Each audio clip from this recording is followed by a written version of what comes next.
আপনার জীবনে কি কখনো এমন সময় এসেছে যখন আপনার সামনে হাজারো বাধা এসে দাঁড়িয়েছে, যখন মনে হয়েছে আপনার সকল চেষ্টা বৃথা যাচ্ছে আর সাফল্যের পথ যেন দৃষ্টিসীমার বাইরে?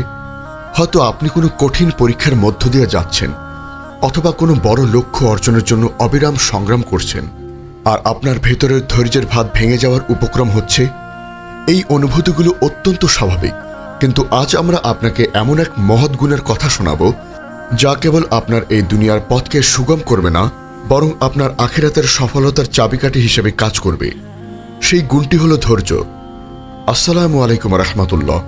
আপনারা দেখছেন উম্মা কণ্ঠ, যেখানে আমরা ইসলামের সমৃদ্ধ ইতিহাস ও জীবনের গভীর শিক্ষাকে আপনার হৃদয়ে পৌঁছে দেওয়ার চেষ্টা করি, যেন প্রতিটি আত্মা প্রশান্তি খুঁজে পায়। আপনার ইমানি জীবনকে আরও সমৃদ্ধ করতে আমাদের ব্লগ থেকে পড়ুন অনুপ্রেরণামূলক প্রবন্ধ, শুনুন হৃদয় ছোঁয়া অডিও এবং আপনার জীবনের প্রতিটি প্রশ্নের ইসলামিক সমাধান খুঁজে পেতে আজই ভিজিট করুন আমাদের ওয়েবসাইট www.ummakantha.com। ধৈর্য বা সবর হল মুমিনের এক অমূল্য সম্পদ এবং ইসলামের এক গুরুত্বপূর্ণ স্তম্ভ। এটি শুধু বিপদে অবিচল থাকা নয়, বরং আল্লাহর আনুগত্য অবিচল থাকা এবং পাপ কাজ থেকে বিরত থাকার জন্য প্রয়োজন। আল্লাহ তাআলা পবিত্র কোরআনে অসংখ্য আয়াতে ধৈর্যশীলদের প্রশংসা করেছেন এবং তাদের মহাপুরস্কারের ঘোষণা দিয়েছেন। সূরা বাকারা 153 নং আয়াতে তিনি বলেন, হে মুমিনগণ, ধৈর্য ও সালাতের মাধ্যমে সাহায্য প্রার্থনা করো, নিশ্চয়ই আল্লাহ ধৈর্যশীলদের সাথে আছেন। এই আয়াতটি স্পষ্টভাবে নির্দেশ করে যে ধৈর্য আল্লাহর সাহায্য পাওয়ার অন্যতম মাধ্যম। যখন আপনার জীবন কঠিন মনে হয়, তখন এই আয়াতটি স্মরণ করুন, কারণ আল্লাহর সাহায্য সর্বদা ধৈর্যশীলদের সাথে থাকে। আখিরাতের প্রস্তুতিতে ধৈর্যের গুরুত্ব অপরিসীম। দুনিয়ার জীবন হলো একটি পরীক্ষার ক্ষেত্র, যেখানে আমাদের বিশ্বাস, কর্ম এবং চারিত্রিক গুণাবলী যাচাই করা হয়। এই পরীক্ষায় উত্তীর্ণ হওয়ার জন্য ধৈর্য অপরিহার্য। নবী ইব্রাহিম আলাইহিসসালামের জীবন ধৈর্যের এক অসাধারণ দৃষ্টান্ত। যখন আল্লাহ তাকে নির্দেশ দিলেন তার প্রিয় সন্তান ইসমাইল আলাইহিসসালামকে উৎসর্গ করতে, তখন তিনি বিনা দ্বিধায় সে নির্দেশ পালন করতে এগিয়ে এলেন। সূরা সফফাতের 102 নং আয়াতে ইসমাইল আলাইহিসসালামের ধৈর্য লক্ষণীয়, যিনি পিতাকে আল্লাহর নির্দেশ পালনে উৎসাহিত করেছিলেন। এই ঘটনা আমাদের শেখায় যে আল্লাহর আনুগত্যের ধৈর্যের কোনো বিকল্প নেই, এমনকি যখন তা সবচেয়ে কঠিন মনে হয়। ধৈর্য শুধু দুঃখ কষ্টে নয়, বরং নেক আমল চালিয়ে যাওয়ার ক্ষেত্রেও অপরিহার্য। রাসূল সাল্লাল্লাহু আলাইহি ওয়াসাল্লামের জীবন ধৈর্যের প্রতিচ্ছবি। মক্কায় তার দাওয়াতি জীবন ছিল সীমাহীন কষ্টের। তার উপর অত্যাচার করা হয়েছে, তাকে উপহাস করা হয়েছে, এমনকি পাথর মেরে তায়েফ থেকে তাড়িয়ে দেওয়া হয়েছে, তবু তিনি ধৈর্য হারাননি। আল্লাহর পথে অবিচল ছিলেন। বুখারী ও মুসলিম শরীফে বর্ণিত আছে যে যখন রাসূল সাল্লাল্লাহু আলাইহি ওয়াসাল্লামের উপর মক্কার কুরাইশরা উটের নাড়িভুড়ি নিক্ষেপ করেছিল, তখন তিনি ধৈর্য ধারণ করেছিলেন। এই ধৈর্যই তাকে সত্য প্রচারে অবিচল রেখেছিল এবং শেষ পর্যন্ত ইসলামের বিজয় এনে দিয়েছিল। যখন আপনার ভালো কাজের পথে বাধা আসবে বা মানুষ আপনার ভালো কাজের প্রশংসা করে না, তখন নবী সাল্লাল্লাহু আলাইহি ওয়াসাল্লামের এই ধৈর্যকে স্মরণ করুন।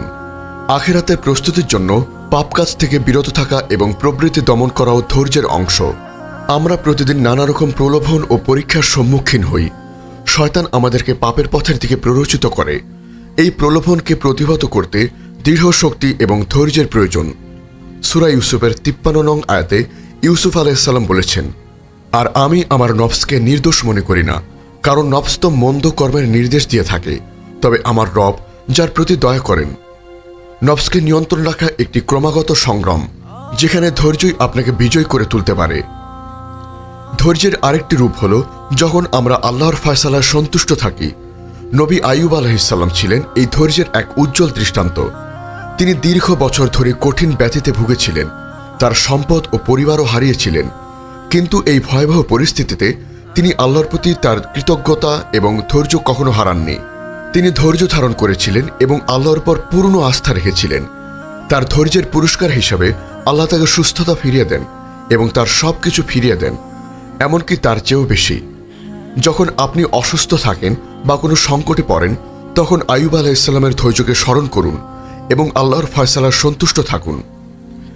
আখিরাতের সফলতার জন্য ধৈর্যের পুরস্কার অনেক বড়। আল্লাহ তাআলা পবিত্র কোরআনে সূরা জুমারের 10 নং আয়াতে বলেছেন, ধৈর্যশীলদেরকেই তাদের প্রতিদান পূর্ণরূপে দেওয়া হবে, কোনো হিসাব ছাড়াই।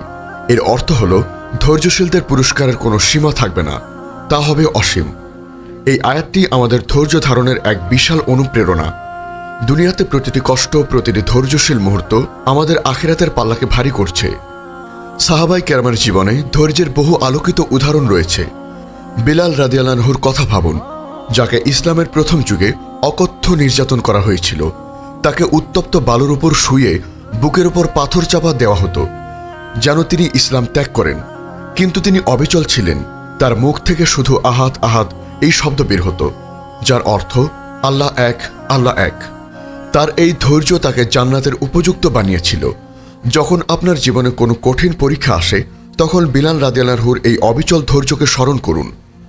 পরিশেষে ধৈর্য কেবল একটি গুণ নয়, এটি একটি জীবন দর্শন।